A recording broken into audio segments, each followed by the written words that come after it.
Salam, selamat pagi Bapak Ibu, Saudara, serta rekan-rekan yang saya kasihi di dalam Tuhan Yesus Kristus.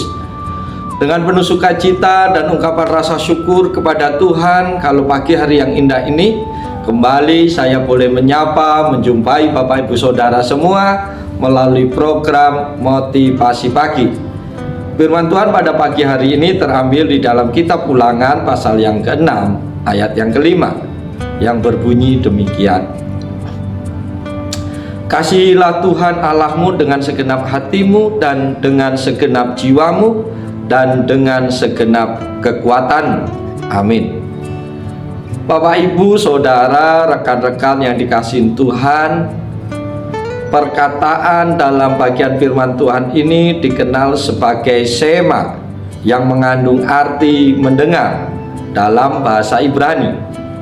Orang Yahudi di zaman ini mengucapkan sema pada pagi dan malam hari dan menganggapnya sebagai kewajiban yang penting.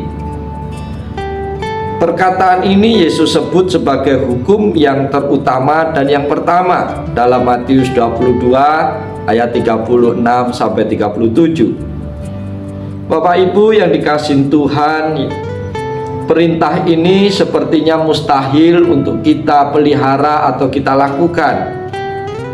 Kemustahilan itu disebabkan oleh keberadaan alami manusia. Tidak ada bukti yang lebih nyata tentang ketidakmampuan manusia memelihara hukum Allah selain perintah ini. Tidak satu pun manusia dengan kodrat berdosa dapat mengasihi Allah dengan segenap hati, jiwa dan kekuatannya 24 jam sehari. Ialah mustahil bagi manusia alami. Namun melanggar sebuah perintah Allah adalah dosa. Jadi tanpa memperhitungkan dosa yang kita lakukan setiap hari, kita telah terkutuk karena tidak mampu memelihara perintah Allah yang satu ini saja. Oleh karena itu Yesus mengingatkan kaum Farisi berulang kali atas ketidakmampuan mereka memelihara hukum Allah. Ia berusaha membongkar kebangkrutan rohani mereka dan kebutuhan mereka akan juru selamat. Tanpa penebusan dosa yang ia sediakan dan kediaman Roh Kudus yang menguatkan dari dalam hati orang tertebus, mengasihi Allah adalah sebuah kemustahilan yang luar biasa. Saudara-saudara terkasih, akan tetapi sebagai orang percaya, kita telah dibersihkan dari dosa dan hati kita didiami oleh Roh Kudus. Jika demikian, bagaimana caranya mengasihi Allah yang sepantasnya? Sama seperti pria di dalam Markus 9 ayat 24 yang meminta pertolongan supaya dapat lebih percaya lagi. Kita juga dapat meminta Allah membantu kita dalam bagian-bagian kehidupan kita yang kurang mengasihi Dia segenap hati, segenap jiwa dan pikiran.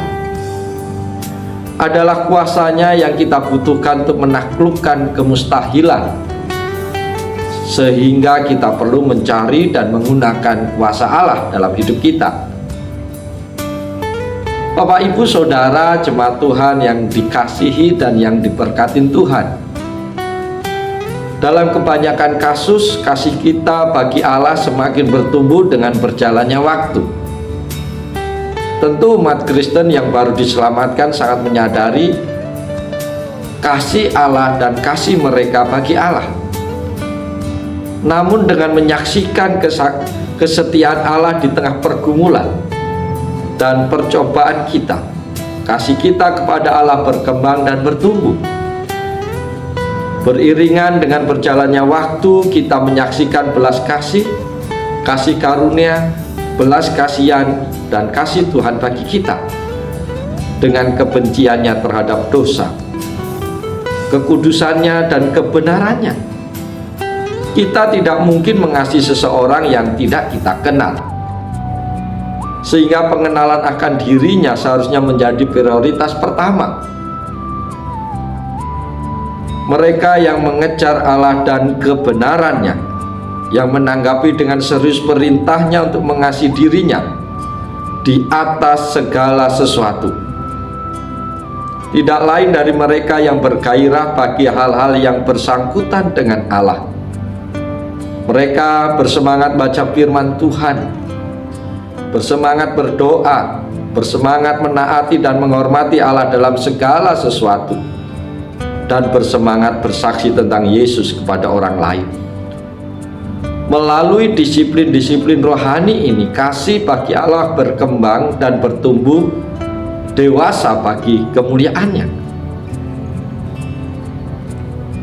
Bapak, Ibu, Saudara yang saya kasihi di dalam Yesus Kristus, nats firman Tuhan yang kita baca pagi hari ini memberikan 3 hal penting bagi kita, yaitu yang pertama, kita harus mengasihi Tuhan dengan segenap hati. Mengapa kita harus mengasihi Allah dengan segenap hati?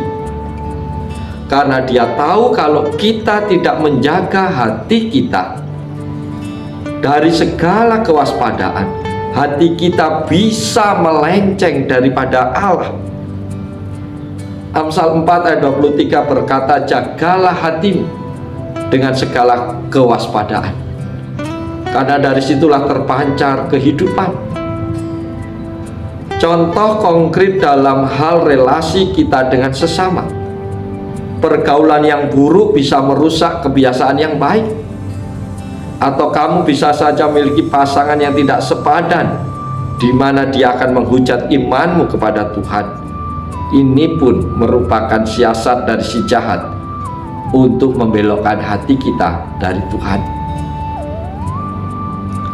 Hal yang kedua, yang penting bagi kita pagi hari ini, kita harus mengasihi Tuhan dengan segenap jiwa. Saudara-saudaraku terkasih, mengapa kita harus mengasihi Allah dengan segenap jiwa?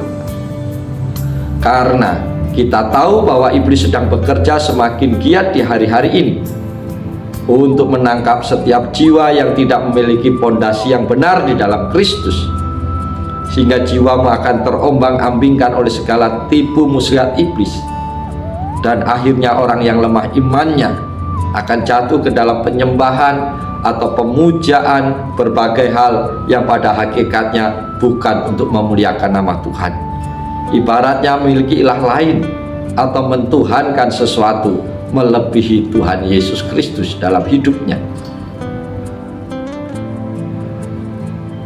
Hal yang ketiga yang penting bagi kita di pagi hari ini adalah kita harus mengasihi Tuhan dengan segenap kekuatan kita. Bapak, Ibu, jemaat Tuhan yang dikasihi oleh Yesus Kristus, mengapa kita harus mengasihi Allah dengan segenap kekuatan kita? Karena Tuhan tahu masing-masing dari kita memiliki kelemahan yang mungkin bisa menjadi senjata iblis untuk menyerang dan menjatuhkan kita. Membalikan fakta-fakta yang ada bahwa Tuhan memberi kasih karunia tidak terbatas, dengan anggapan berbuat dosa pun kamu bisa masuk surga. Padahal semuanya itu tidak benar. Karena itu, marilah terus mengasihi Tuhan dengan segenap hati, segenap jiwa, dan segenap kekuatan kita sampai akhir hayat kita. Bapak, Ibu, Saudara yang dikasihi Tuhan, pagi hari ini mari kita bersyukur kepada Tuhan dengan cara kita jalani seluruh kehidupan kita dengan penuh semangat, dengan penuh sukacita, lakukan segala sesuatu dengan sepenuh hati. Maka kita akan melihat Tuhan turut campur di dalam seluruh aspek hidup kita. Apapun yang kita lakukan dengan ketulusan di hadapan Tuhan, itu membuktikan bahwa kita mengasihi Tuhan dengan segenap hati, segenap jiwa, dan segenap kekuatan kita. Oleh sebab itu, mari kita lakukan segala sesuatu sepanjang hari ini dengan sukacita, dengan maksimal, beri yang terbaik untuk Tuhan, untuk pekerjaan kita, bahkan untuk keluarga kita sepanjang hari ini. Tuhan pasti menolong, Tuhan pasti memberkati Bapak, Ibu, Saudara semua. Oleh sebab itu, selamat pagi, selamat berkarya. Tuhan diandalkan, Tuhan menolong, Tuhan memberkati kita semua sepanjang hari ini. Haleluya. Amin.